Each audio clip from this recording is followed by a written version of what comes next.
there's a lot of similarities between psychology in a secular way and um, Christianity. You know, you can hear this idea of, well, you're supposed to renew your mind and you're supposed to get garbage out of your head and don't think negative, you know, just say positive things over yourself.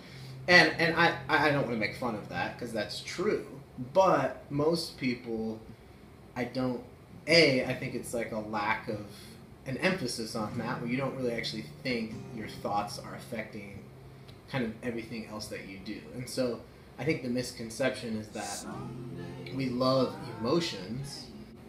The emotions is kind of secondary to the thoughts, and I think our generation, the millennials, are kind of growing up with such a kind of like imbalanced emphasis on feelings. And so it's like if you don't feel a certain way, that equates to them not doing something a certain way, you know? And so like nobody wakes up every day and goes, man, I just feel like going to work today. You know what I mean? Like nobody really fully says that every day, and I don't think that that means you're supposed to like hate your job and you got to do it anyway.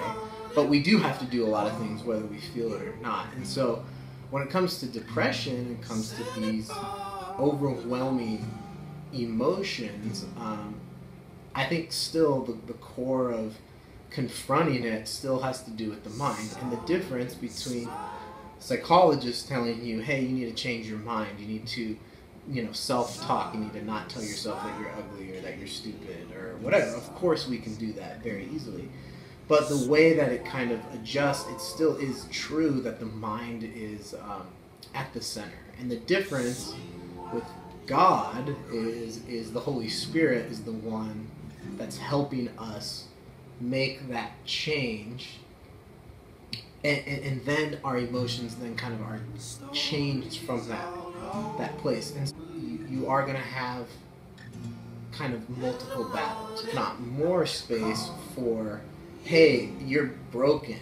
Your mind is broken. Your body is broken. The world is broken. Creation's broken. You know, Romans 8, like creation groans.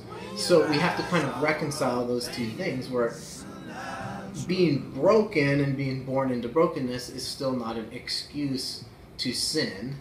And the devil tempting you and demons tempting you is also not an excuse to sin. So how do you reconcile those two ideas? What?